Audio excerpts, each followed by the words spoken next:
सफेद घोड़े का घमंड और गरीब गधा। कृष्णचंद के पास एक बहुत ही अच्छा और समझदार गधा है।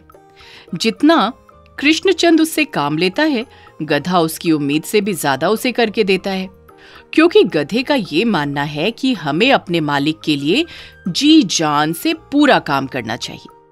कृष्णचंद जिस गांव में रहता है, वहां से शहर थोड़ी दूरी पर था। वहां पर गाड़ी का कोई साधन नहीं था, इसलिए शहर से जो भी सामान आता था वह बैलगाड़ी या गधों पर लाद कर ही आता था। कृष्णचंद ने गधा इसीलिए रखा था ताकि वो शहर से सामान लाकर पैसा कमा सके। एक दिन कृष्णचंद के पैर में मोच आ जाती है, जिससे वो अच्छे से चल भी नहीं पा रहा था। उसे इस बात की चिंता हो जाती है कि अब वो शहर कैसे जाएगा और वहां से सामान कैसे लेकर आएगा।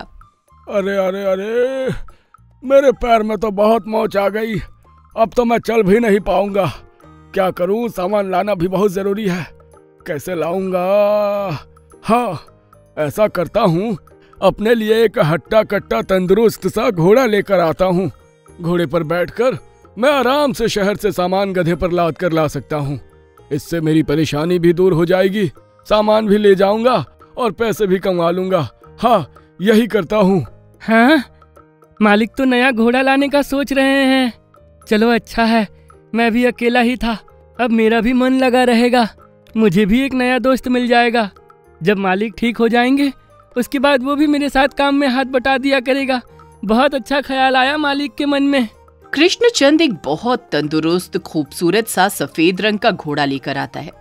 घोड़े को अपने रूप और रंग पर बहुत ही घमंड होता है कि वह खूबसूरत और हट्टा कट्टा जवान घोड़ा है। अरे, तुम आ गए। मालिक तुम्हें ले आए। मैं तुम्हारा बेसब्री से इंतजार कर रहा था। अच्छा हुआ तुम आ गए। अब तुम्हारे साथ साथ मेरा भी मन लगा रहेगा। तुम मेरा इंतजार कर रहे थे? वो क्यों भला? तुम जैसे गधे को मुझसे क्या काम हो सकता है भला? कहाँ मैं और कहाँ तुम? चलो कोई बात नहीं, धीरे धीरे तुम्हें भी यहाँ रहने की आदत पड़ जाएगी, फिर तुम्हें भी मुझसे बात करना अच्छा लगेगा। चेतक नया नया था, जिस वजह से कृष्णचंद उसकी सुंगा से ज्यादा सेवा करता है। उसे अच्छे से घास खिलाता पिलाता है। सुंगा को बस एक ही बार खाना दे देता और दोबारा पूछता भी नहीं, जबकि चेतक को बार बार आकर खाना और पानी पूछता है। ये क्या? मुझे ऐसा क्यों लग रहा है कि अब मेरी अहमियत कम हो गई है। मालिक मुझे कम प्यार करते हैं और चेतक को ज्यादा प्यार करते हैं।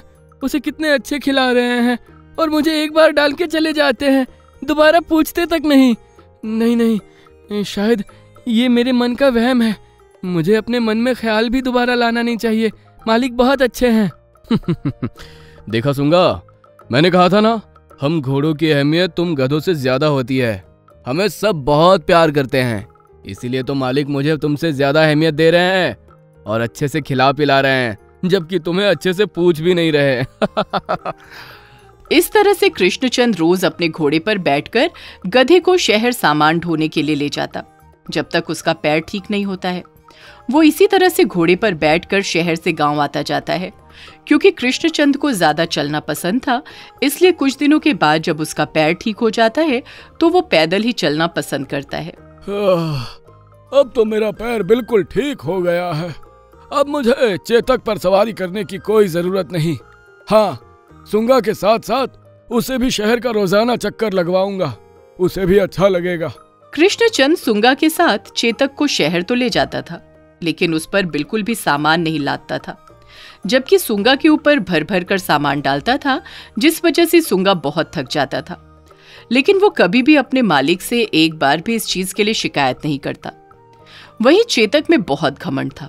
वो अपने ऊपर बहुत घमंड करता था कि वो एक घोड़ा है और सुंगा एक गधा है, इसलिए उसके मालिक उससे कोई काम नहीं लेता है, बस उसकी सेवा और खातिर करता है। और इसी बात को लेकर वो हमेशा सुंगा को चिढ़ाया करता था। हाय रे, आज तो मर गया, बहुत थक गया हूँ आज मैं। ये तो तुम्हारे रोज का ही काम है। कौन सा तुम आज पहली बार काम कर रहे हो जो इतना थक गए हो? तुम ये क्यों भूल जाते हो कि तुम एक गधे हो? चाहे जितने भी नखरे कर लो, काम तो तुम्हें ही करना पड़ेगा, क्योंकि ये सब करना तुम्हारी किस्मत में लिखा है। हाँ भाई, शायद तुम सही कहते हो, लेकिन इसमें मेरी क्या गलती है कि मैं गधा पैदा हुआ हूँ। मैं भी तो एक अच्छी जिंदगी जीना चाहता हूँ, बिल्कुल तुम्हारी तरह। अरे तुम्हारी इतनी अच्छी किस्मत कहाँ कि तुम मेरी तरह राजा महाराजा वाली जिंदगी जियो। हाँ। फिर एक दिन की बात है, कृष्णचंद शहर से चेतक और सुंगा के साथ घर लौट रहा था। आज उसने सुंगा के ऊपर पहले से भी ज्यादा सामान लाद रखा था और चेतक बिल्कुल खाली चल रहा था, एकदम शान से। अरे भाई चेतक, मैं बहुत थक गया हूँ। मुझे लगता है आज मालिक ने मुझ पर कुछ ज़रूरत से ज़्यादा ही माल लाद दिया है। क्या तुम मेरी मदद करोगे? आखिर तुम भी तो मेरे भाई जैसे हो। बस एक बोरा अपने ऊपर उठा लो जिससे थोड़ा बोझ कम हो जाए। देखो ना, मुझसे चला भी नहीं जा रहा है। तेरी हिम्मत भी कैसे हुई है सोचने की कि मैं तेरी मदद करूंगा और तेरे साथ बोरे उठाऊंगा? कहाँ मैं राजा और कहाँ तू भिखारी गधा। अब तुम मुझसे मुकाबला करोगे? तुम गधे तो पैदा ही इसलिए हुए होते हो कि बोझ उठा सको, और तुम मेरा मुकाबला करने का साहस कर रहे हो। चुपचाप से चलो, मैं तुम्हारी कोई मदद नहीं करूंगा। सुंगा को चेतक की बातों का बहुत बुरा लगता है और वो इतना सारा भार पीठ पर लेकर चुपचाप चलने की कोशिश करता है, लेकिन भार ज्यादा होने के कारण सुंगा बहुत थक गया था, जिस वजह से वो एक जगह बेहोश होकर गिर जाता है। अरे ये क्या हुआ? सुंगा तुम गिर कैसे गए? हाँ, शायद आज मैंने इस पर कुछ ज्यादा ही भार डाल दिया था, जिस वजह से बेचारा सुंगा बेहोश होकर गिर गया। ये तो बेचारा बहुत कमजोर लग रहा है और थका हुआ भी। ऐसा करता हूँ, बोरे उठाकर चेतक पर लाद देता हूँ। चेतक, तुम सीधे खड़े हो जाओ। ये बोरे अब मैं तुम पर लाद रहा हूँ। अब इन बोरों को तुम ले चलोगे, क्योंकि सुंगा बहुत ही कमजोर और थका हुआ है, जिस वजह से वो चक्कर खाकर गिर गया है। क्या क्या मालिक, आप ये क्या बोल रहे हैं? मैं ये सब कैसे उठा सकता हूँ? मैं तो घोड़ा हूँ ना। मैं तो केवल सवारी के लिए काम करता हूँ और सिर्फ सवारी उठाऊंगा। ये सामान उठाने का काम तो इस गधे का ही है।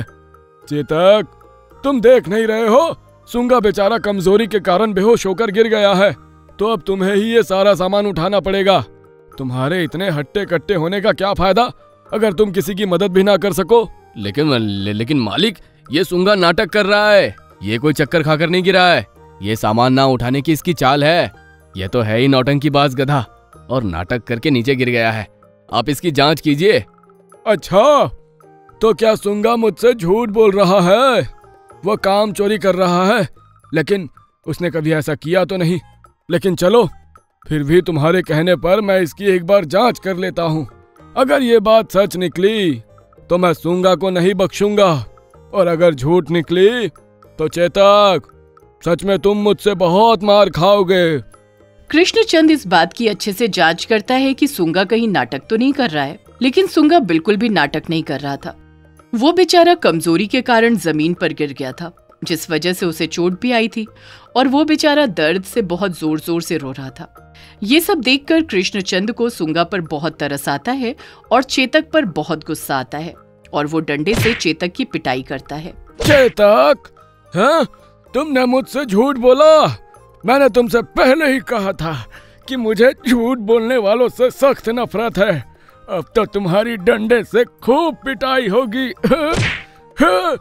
नहीं मालिक, नहीं मालिक, मुझे मत मारिए मालिक। चेतक, मैंने तुम्हें बहुत सर पर चढ़ा लिया है। तुम्हें बिल्कुल आजाद रखा था, तुमसे कोई काम नहीं करवाता था, मुफ्त में तुम्हें खिला पिला रहा था, जिस वजह से तुम में घमंड आ गया और हमेशा तुम सुंगा को बातें सुनाते थे। सुंगा तो बेचारा हमेशा से ही मेहनत का खाता आ रहा है और वो मेरे प्रति हमेशा वफादार रहा है। बहुत हो गई तुम्हारी आजादी। आज के बाद तुम भी सुंगा के साथ बराबर का काम करोगे। जितना भार सुंगा उठाता है उतना ही तुम भी उठाओगे। ठीक है मालिक, जैसा आप कहें। इसके बाद से चेतक का घमंड टूटकर चूर चूर हो चुका था। कृष्णचंद अब चेतक से भी उतना ही काम लेता जितना वो सुंगा से करवाता था। दरअसल कृष्णचंद दोनों में कोई भेदभाव नहीं करता था, वो दोनों को ही बराबरी का प्यार करता था। वो तो चेतक ही था जिसमें घमंड का भाव पैदा हो गया था, लेकिन अब सब सही हो गया था। यदि आप ऐसी कहानियां और देखना चाहते हैं तो हमारे चैनल को सब्सक्राइब करें और बेल आइकन पर क्लिक करें, ताकि हमारी सारी नई वीडियोस आप सबसे पहले देख सकें।